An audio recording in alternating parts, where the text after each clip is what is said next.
अस्सलाम वालेकुम दोस्तों, उर्दू क्लासिक चैनल पर खुश आमदीद। मोअज़्ज़िज़ सामीन हज़रात, आइए सुनते हैं उर्दू तारीख़ी नावल बरक़े कलीसा किस्त नंबर 39। मोअज़्ज़िज़ सामीन, आपसे उम्मीद की जाती है कि वीडियो को लाइक करें और चैनल को भी सब्सक्राइब कर लें। शुक्रिया। अल्फ़ांसो अपने मुशीरान सल्तनत और अपने वज़ीरों, अपने अमायदीन और सालारों के साथ कसर में मुसलमानों के हाथों अपनी शिकस्त के असबाब पर बहस कर रहा था कि इसका चौबदार अंदर आया और तुलैतला शहर के बशीब के आने की खबर दी। अल्फ़ांसो गुफ्तगू करते करते खामोश हो गया। चौबदार को हुक्म दिया कि वो फ़ौरन बशीब को लेकर अंदर आए। चौबदार बाहर निकल गया। थोड़ी देर बाद तुलैतला शहर का बशीब अंदर आया। इसे देखते हुए सब अपनी जगह से उठ खड़े हुए। अल्फ़ांसो ने भी अपनी जगह से उठकर इसका इस्तकबाल किया। बशीब के साथ एक ढली उम्र का भारी शख्स था जो अपने हुलिये और अपने लिबास और वज़ाकता से यहूदी आलिम दीन लगता था। हाथ के इशारे से अल्फ़ांसो ने बशीब को अपने पहलू में बैठने के लिए कहा। इसके साथ यहूदी आलम आया था, वो भी इसके करीब बैठ गया। फिर बशीब की तरफ देखते अल्फ़ांसो बोल पड़ा, मेरे मोहतरम, आपकी आमद से पहले हम लोग मुसलमानों के हाथों अपनी शिकस्त के बारे में गौर कर रहे थे। चलो आप भी आ गए। इस पर बशीब अपना मुंह अल्फ़ांसो के करीब ले गया और बोल उठा, मैं भी इस मौजू पर गुफ्तगू करने के लिए एक शख्स को लेकर आया हूँ। मेरे साथ जो शख्स आया है इसका नाम फारूस है। मराकिश का रहने वाला एक बेमिसाल और आला पाए का यहूदी है। जिस वक्त याकूब ने तुलैतला शहर का मुहासरा किया था और इसके हाथों में शिकस्त उठाना पड़ी थी, मैं शर्मिंदा होकर आपकी खिदमत में हाजिर न हो सका। इसके चंद दिन बाद आपने सवाल किया था कि मुसलमानों की फतह और बार बार हमारी शिकस्त के क्या असबाब हैं। उसने इत्तफाक है कि यह यहूदी मराकश से आया हुआ है। इसके साथ मेरी तवील गुफ्तगू हुई है। ये बता सकता है कि हमारे खिलाफ लगातार जो मंसूर ने फतूहात की है इसकी क्या वजह है, हमारी शिकस्त की क्या वजूहात हैं और वो क्या अवामिल है जिन्हें अपनाते हुए मुस्तकबिल में अपनी शिकस्त को अपनी शानदार फतूहात में तब्दील कर सकते हैं। बशीब जब सीधा होकर बैठा तो अल्फ़ांसो थोड़ी देर तक मुस्कुराता रहा। फिर यहूदी आलम की तरफ देखते हुए बोल पड़ा, मोहतरम फारूस, मैं आपको अपने इस कसर में खुश आमदीद कहता हूँ। आपके मुतल्लिक मोहतरम बशीब ने तफसील बता दी है। क्या बताएंगे कि गुज़श्ता दौर में जो जंगें हुई इनमें हमारी शिकस्त और मुसलमानों की फतह के क्या असबाब हैं और इन शिकस्तों को हम अपनी फतूहात में कैसे तब्दील कर सकते हैं। अल्फ़ांसो के इस इस्तफसार पर बूढ़ा फारूस गर्दन झुकाकर कुछ सोचता रहा। फिर इसने अल्फ़ांसो की तरफ देखते हुए ऐसी आवाज़ में कहना शुरू किया जिसे कसर में बैठा हर शख्स सुन सकता था। इसने अल्फ़ांसो को मुखातिब किया, जहाँ तक मैं अंदाज़ा लगा सका हूँ, आप लोगों के खिलाफ याकूब अल मंसूर की फतूहात की 3 वजूहात हैं। अव्वल इसका आला पाए का अखलाक, दोम इसकी ज़ाती और इनफरादी जुर्रतमंदी और सोम इसका अपने दीन से लगाव और इसका एहतराम। अल्फ़ांसो शायद कुछ न समझा, लिहाजा अजीब से अंदाज में फारूस की तरफ देखते हुए कहने लगा, जो 3 वजूहात तुमने कही ज़रा इनकी तफसील बताओ। फारूस रुका, कुछ सोचा, फिर बोल पड़ा, जहाँ तक याकूब अल मंसूर की ज़ाती सिफात का ताल्लुक है तो वो इंतहा दर्जे का मुनसिफ मिजाज हुक्मरान है। आला और अदना, अमीर और गरीब के साथ एक जैसा सलूक करता है और इंसाफ से नवाजता है। इसके इंसाफ की एक मिसाल मैं आपके सामने पेश करता हूँ। याकूब अल मंसूर की मुनसिफ मिजाजी की ये हालत है कि इसकी सल्तनत का कोई भी काजी इसकी ज़ात या इसकी मर्जी के खिलाफ कोई फैसला करता है, ये इसे बिला चूंचरा तस्लीम कर लेता है। इसके लिए यहाँ एक मिसाल पेश की जाती है। याकूब अल मंसूर के एक बहन मराकश के आलम वक्त शेख अब्दुल वाहिद से ब्याही हुई है। एक दफ़ा दोनों मियाँ बीवी के दरमियान झगड़ा और तकरार हो गई। बीवी अमीरुल मोमिनीन की बहन थी। इसके दिमाग में शाहाना घुमंड और गुरूर था, लिहाजा अपने शोहर से नाराज़गी की बिना पर वो रूठ कर अपने भाई के पास शाही कसर में चली गई। शेख ने इसे वापस लाने के लिए बार बार पैगाम भेजे, लेकिन इसने हर बार आने से इनकार कर दिया। नाचार शेख ने शहर के काजी की अदालत में अमीरुल मोमिनीन की बहन के खिलाफ दावा दायर कर दिया। काजी ने तमाम हक़ाइक़ का जायजा लेकर शेख के हक में और याकूब अल मंसूर की बहन के खिलाफ फैसला दे दिया और काजी ने याकूब अल मंसूर को कहला भेजा कि वो अपनी बहन को अपने शोहर के घर भेज दे। याकूब अल मंसूर ने काजी के फैसले के तहत अपनी बहन से कहा कि अपने शोहर के पास चली जाए, लेकिन इसने अपने शोहर के यहाँ जाना पसंद न किया। काजी ने दूसरी बार याकूब अल मंसूर को पैगाम भेजा कि अपनी बहन को फिलफौर अपने शोहर के घर भिजवा दे, लेकिन फिर भी बहन अपनी जगह अड़ी रही और अपने शोहर के पास ना गई। तीसरी बार इसने याकूब अल मंसूर को पैगाम भेजा कि अगर तीसरी बार भी मेरे हुक्म की तामील न हुई तो मैं काजी के ओहदे से इस्तीफा दे दूंगा। इस पर याकूब अल मंसूर बेहद बरहम हुआ और इंतहाई गुस्से और सख्ती के साथ अपनी बहन के साथ पेश आया और इसकी मर्जी की परवाह किए बगैर इसे अपने शोहर के यहाँ भेज दिया। इस तरह इसने ये कर दिया कि वो इंसाफ के मामले में शाही खानदान के साथ ज़रा बराबर रायत नहीं करता। अपनी राया और लश्कर को खुश करने के लिए और भी काफ़ी एहतमाम कर रखे हैं इसने। मिसाल के तौर पर मराकश शहर को इसने 4 हिस्सों में तकसीम कर रखा है। हर हिस्से पर ایک ایک امیر مقرر کر رکھا ہے جو پردہ میں بیٹھنے والی ضرورت مند خواتین اور دیگر ضرورت مند لوگوں میں باقاعدہ خیرات تقسیم کرتا ہے۔ اس کے حکم سے شہر کے لاوارث یتیموں کے بارے میں سے مطلع کیا جاتا ہے۔ وہ ان کی ضروریات کا کفیل ہوتا ہے۔ ہر سال اپنی نگرانی میں ایسے لاوارث بچوں کے ختنے کرواتا ہے اور ہر ایک کو ایک سونے کی اشیاء کے علاوہ معقول نقدی دیتا ہے۔ ان رفاہ عامہ کے کاموں پر وہ نہ صرف سرکاری بلکہ اپنی جیب سے بھی دل کھول کر خرچ کرتا ہے، لہٰذا وہ اپنی رعایا میں ہر دل عزیز ہے، لوگ اس پر جان چھڑکتے ہیں۔ بڑے بڑے شہروں میں اس نے بڑے بڑے ہسپتال تعمیر کروائے ہیں۔ ان شفا خانوں کے دروازے ہر امیر، غریب، مقامی اور مسافر مریض کے لیے کھلے رہتے ہیں۔ اگر کوئی مریض بیمارستان سے صحت مند ہو کر رخصت ہوتا ہے تو خلیفہ کی طرف سے اس قدر زر و مال دیا جاتا ہے کہ وہ عمر بھر کے لیے فکر معاش سے بے پرواہ ہو جاتا ہے۔ یعقوب منصور کا معمول ہے کہ ہر جمعہ کی نماز کے بعد فارغ ہو کر بیمارستان جاتا ہے اور ہر مریض کے پاس خود جا کر اس کی خیریت دریافت کرتا ہے، اس کے گھر والوں کا حال احوال بھی پوچھتا ہے۔ عیادت کے وقت وہ خصوصیت کے ساتھ ہر مریض سے یہ سوال کرتا ہے کہ اب تمہاری طبیعت کیسی ہے، تمہیں کوئی تکلیف یا کوئی ضرورت تو نہیں، تمہارے علاج میں تمہاری نگہداشت کیسی ہوئی ہے، وغیرہ وغیرہ۔ مریض اگر کسی چیز کی خواہش کرتا ہے تو وہ فوراً پوری کرتا ہے۔ سارے بیمارستانوں میں گھوم پھر کر وہ مریضوں کا جائزہ لیتا ہے، لہٰذا لوگ اس کی دل سے قدر کرتے ہیں۔ یہ تو اس کی صرف چند صفات ہے جس وجہ سے وہ اپنے لوگوں میں ہر دل عزیز ہے۔ یہ اس کی فتوحات کی پہلی وجہ ہے۔ دوسری وجہ اس کی شجاعت عسکری صلاحیت ہے۔ جہاں تک میں جائزہ لے سکا ہوں، یعقوب المنصور نہایت شجاع اور دلاور حکمران ہے۔ لڑائی میں وہ بذات خود شریک ہوتا ہے، دوسرے مسلمانوں کے ساتھ مل کر جنگ کرتا ہے اور عام حکمرانوں کی طرح میدان جنگ کے عقب میں کسی محفوظ خیمے میں ہرگز نہیں بیٹھتا۔ وہ اعلیٰ درجے کا شاہ سوار ہے اور شمشیر زنی، نیزہ بازی اور تیر اندازی میں کمال درجے کی مہارت رکھتا ہے۔ مغرب اور اندلس میں اس نے جن لڑائیوں کی قیادت کی، اس میں اس نے دوست اور دشمن سبھی سے اپنی عسکری صلاحیتوں کا لوہا منوایا۔ وہ اپنی لڑائی کا منصوبہ بڑی احتیاط اور مہارت سے تیار کرتا ہے، لہٰذا لوگوں کے خلاف اس کی فتوحات کی دوسری وجہ اس کی یہی ذاتی شجاعت اور قیادت ہے۔ اس کی فتوحات کی تیسری اور سب سے بڑی وجہ ایک صحیفہ ہے جسے وہ سفر اور جنگ دونوں میں اپنے ساتھ رکھتا ہے۔ مسلمان اسے صحیفہ عثمانی کہہ کر پکارتے ہیں اور اسے یعقوب المنصور کے لیے ایک برکت کا ذریعہ خیال کرتے ہیں۔ اس صحیفہ کے بارے میں جو روایت بیان کی جاتی ہے وہ کچھ اس طرح ہے کہ اسے مسلمانوں کے تیسرے امیر المومنین حضرت عثمان غنی رضی اللہ تعالی عنہ نے خود اپنے دست مبارک سے لکھا تھا اور اس پر اصحاب رسول کی ایک بڑی جماعت نے اتفاق کیا تھا۔ اس صحیفہ پر ان صحابہ کرام کے اسما درج تھے جن سے حضرت عثمان ذو النورین نے قرآن جمع کرنے کے سلسلے مشورہ یا کام لیا تھا۔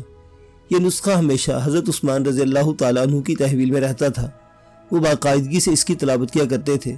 جب ان کے شہادت کا وقت پیش آیا تو وہ اسی صحیفے کی تلاوت کر رہے تھے اور اس کا ایک صفحہ آپ کے خون سے رنگین ہو گیا تھا۔ یہ صحیفہ عثمانی بعد میں خلفۂ بنو امیہ کے پاس دمشق منتقل ہو گیا۔ دمشق میں بنو امیہ کے زوال کے بعد جب عبد الرحمن الداخل نے اندلس میں آزاد عمومی حکومت کی بنیاد رکھی تو یہ صحیفہ کسی طرح اندلس پہنچ گیا اور اہل اندلس نے اسے مدتوں حضر جا بنا کر رکھا۔ جب یعقوب المنصور کے خاندان کی حکمرانی اندلس میں آئی تو ان کے پہلے خلیفہ عبد المومن نے اس مصحف پاک کو اپنی تحویل میں لے لیا اور اس کی حفاظت اور اعزاز و اکرام میں بے مثال اہتمام کیا۔ عبد المومن نے اس مصحف کو ایک نعمت غیر متبرکہ سمجھا اور اپنی مملکت کے ہر حصے میں چوٹی کے خطاطوں، نقاشوں، نجادوں، مہندسوں، مرصع کاروں اور صحافوں کو بلا کر حکم دیا کہ اس نابغہ روزگار مصحف کی بے مثال جلدیں بنائے اور جواہرات سے مرصع کاری کرے۔ اس کے لیے ایسا جزدان تیار کرو کہ چشم فلک نے بھی نہ دیکھا ہو۔ اس کے علاوہ ایک صندوق، ایک رحل اور ایک کرسی بھی تیار کرو جو کمال فن کا ایسا نمونہ ہو کہ انسان دیکھتا ہی رہ جائے۔ عبد المومن کے اس حکم پر کاریگر بڑی تیزی اور بڑی صورت کے ساتھ حرکت میں آئے۔ انہوں نے یہ چیزیں تیار کرنے میں دن رات ایک کر دیے۔ اس کام میں ان کے پیش نظر صرف اللہ کی خوشنودی شامل تھی۔ انہوں نے سونے چاندی سے ایک مرصع کار جلد اس وجہ کی بنائی کہ انسان اس کو دیکھ کر انگشتے بدنتا رہ جاتا تھا۔ اس پر نہایت دلکش نقش و نگار تھے اور رومی شیشے کی میناکاری کی گئی تھی۔ جلد میں ایسے جوڑ لگائے گئے تھے جو بند کرتے وقت باہم اس طرح پیوست ہو جاتی تھی کہ ان کا پتہ تک نہ چلتا تھا، لیکن مصحف کھولنے پر خود بخود علیحدہ ہو جاتے تھی۔ اس میں بیش قیمت ہیرے، یاقوت اور زمرد اس طرح جڑے تھے کہ ان کی چمک دمک سے نگاہیں خیرہ ہو جاتی تھی۔ جزدان دیبا اور حریر سے تیار کیا گیا تھا اور اس میں ہیرے جواہرات ایسی چابک دستی سے جڑے ہوئے تھے کہ دور سے گلدستہ معلوم ہوتا تھا۔ मुसहफ के लिए रहल आबनूस की सकील की लकड़ी की बनाई गई थी। ये इस कदर खूबसूरत थी कि इसको देखकर अकल दंग रह जाती थी। इस तरह जिस कुर्सी पर रहल रखी जाती थी वो भी नज्जारों के कमाल फन का अजीबोगरीब नमूना थी। इन तमाम अशिया को रखने के लिए एक शश पहलू बुलंद सदूक बनाया गया था, जिसके अतराफ और बालाई जानिब नहायत दीदाजिब नक्शो निगार बनाए गए थे। बाकमाल कारीगरों ने सदूक में ऐसी किलें लगाई थी कि एक चाबी लगते ही पट खुद ब खुद खुलकर अंदर हो जाते थे। साथ ही कुर्सी और रहल मुसहफ समेत बाहर आ जाते। मुसहफ की जिल्द अज खुद खुल जाती और लोग छुए बगैर मुसहफ की ज़ियारत और तलावत कर लेते थे। इसके बाद वही चाबी बाईं तरफ फेरी जाती तो मुसहफ की जिल्द बंद हो जाती, रहल और कुर्सी अंदर चले जाते, पट अपनी जगह पर आ जाते और चाबी बाहर निकालने पर संदूक मुकफ्फल हो जाता था। गर्ज इस मुसहफ पाक से मुतल्लिक तमाम चीज़ें कमाल फ़न हुस्न अक़ीदत का मज़हर अतम दिखाई देती थी। अब्दुल मोमिन को इस मुसहफ से बेपनाह अक़ीदत थी और अपने पास इसकी मौजूदगी को अपनी खुशबख्ती की दलील समझता था।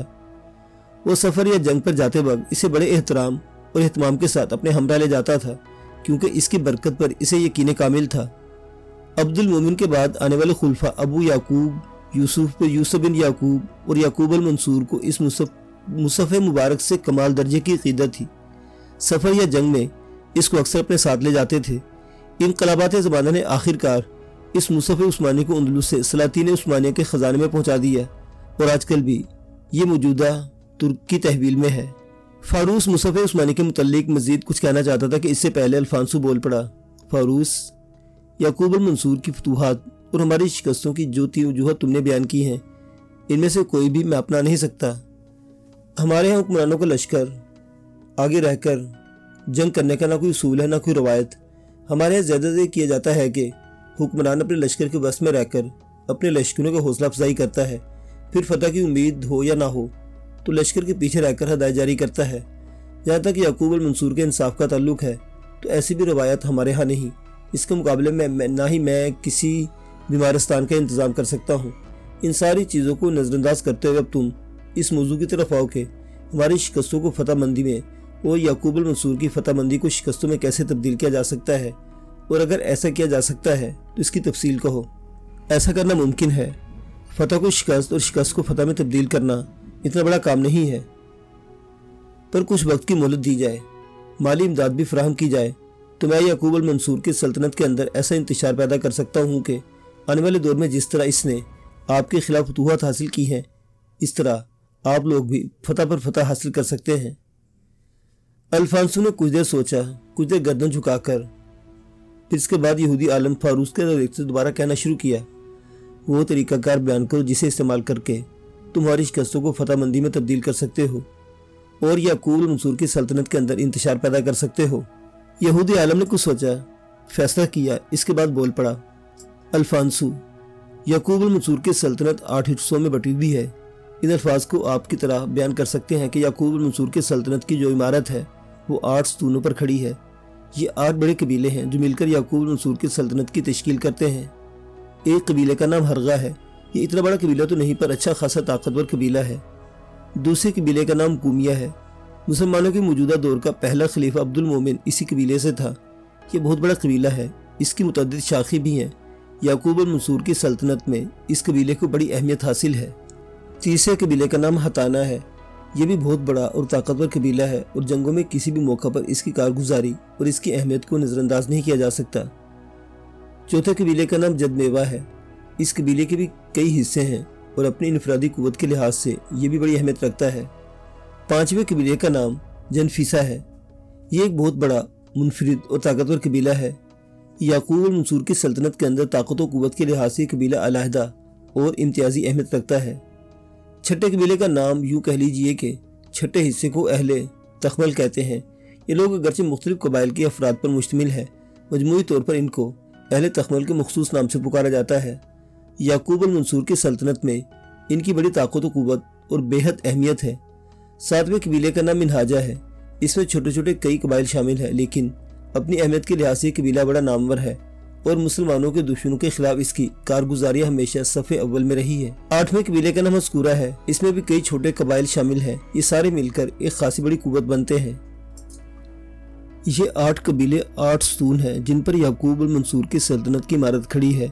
اگر ان 8 قبائل کے اندر انتشار پیدا کر دیا جائے تو یاد رکھیے یعقوب المنصور کی سلطنت کے اندر ایک انتشار پیدا ہو جائے گا، اور یعقوب اس اندرونی خلفشار میں ایسا الجھے گا کہ پھر کبھی وہ آپ لوگوں کے خلاف جنگ کے لیے صف آرا ہونے کی کوشش نہیں کر سکے گا۔ فاروس خاموش ہو گیا۔ الفانسو بڑی توجہ اور توصیفی انداز میں اس کی طرف دیکھے جا رہا تھا۔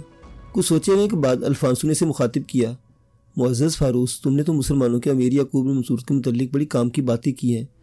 تم نے اس کی سلطنت کے جو 8 ستون واضح کیے ہیں، ان میں اگر لرزہ پیدا کر دیا جائے تو واقعی اس کی سلطنت کا شیرازہ بے کر سکتا ہے۔ میں تم سے یہ پوچھنا چاہتا ہوں کہ ان قبائل میں انتشار کیسے اور کیوں کر پیدا کیا جا سکے گا؟ جواب میں فاروس کے چہرے پر تھوڑی دیر کے لیے مسکراہٹ کھیلتی رہی۔ اس کے بعد کثر کے اس کمرے میں اس کی آواز گونج گئی تھی، عظیم الفانسو، اس کام کی ذمہ داری میں لیتا ہوں اور یہ کام بھی آپ کو کر کے دکھاؤں گا۔ مراکش کے کئی نواحی شہروں میں پہلے سے میری ایک تحریک چل رہی ہے، جو جانے اب تک یہ تحریک زیر زمین ہے۔ میرے بہت سے یہودی ساتھی ہیں جو بظاہر تو اپنے آپ کو مسلمان خیال کرتے ہیں اور یہ مسلمانوں ہی کی ساری مذہبی رسومات بھی باقاعدگی سے ادا کرتے ہیں، لیکن حقیقت میں یہ یہودی، اگر مجھے مناسب مالی امداد فراہم کی جائے تو میں اس تحریک میں جان بھر سکتا ہوں، اسے پرقوت بنا سکتا ہوں، اور میری یہی تحریک جو مسلمانوں کے بھیس میں یہودیوں پر مشتمل ہوگی، مسلمانوں کے اندر رہ کر قبائل کے اندر بہت جلد انتشار پیدا کرنے کی کوشش کرے گی۔ ان کا سب سے پہلا اور بڑا کام یہ ہوگا کہ قبائل کو آپس میں لڑایا جائے۔ اگر یہ کام شروع ہو جائے تو یاد رکھیے گا کہ یعقوب المنصور کی سلطنت کی عمارت نہ صرف ہل کر رہ جائے گی بلکہ اس کی جڑیں اور بنیادیں تک کھوکھلی ہو کر رہ جائیں گی۔ فاروس کی تجویز سے الفانسو تھوڑی دیر تک لطف اندوز ہوتا رہا، مسکراتا رہا۔ شاید فاروس کی یہ تجویز اسے بہت پسند آئی تھی۔ کچھ دیر مسکراتے رہنے کے بعد اس نے فاروس سے مخاطب ہو کر کہا، تمہاری حیثیت ہمارے ہاں شاہی مہمان کی سی ہے۔ ہمارے ہاں 1-2 دن آرام کرو، اس کے بعد جس قدر مال تم طلب کرو گے وہ تمہیں مہیا کیا جائے گا، بلکہ اس سے زائد دیا جائے گا، اور میں چاہوں گا کہ تم فی الفور وقت ضائع کے بغیر مراکش کی طرف روانہ ہو جاؤ، اپنی تحریک میں پوری طاقت اور قوت پیدا کرو، اور مسلمانوں کے قبائل جو افریقہ میں آباد ہے جن پر یعقوب المنصور کی سلطنت کا بھروسہ ہے، ان میں ایسا انتشار پیدا کرو کہ یعقوب المنصور جو اندلس سے نکل کر ان قبائل کی سرکوبی کے لیے افریقہ جانے پر مجبور ہو جائے۔ جب وہ ایسا کرے گا تو اندلس میں اس کی غیر موجودگی میں ہم اپنی منمانی کرنے میں کامیاب ہو جائیں گے۔ اس کے ساتھ ہی الفانسو نے مجلس ختم کر دی اور اس کے حکم پر اس کا چوبدار یہودی عالم فاروس کو اپنے ساتھ لے گیا تھا۔ معزز سامعین حضرات، یہ داستان ابھی جاری ہے، بقیہ واقعات اگلی قسط میں۔ دیکھتے رہیے اردو کلاسک۔ اللہ حافظ۔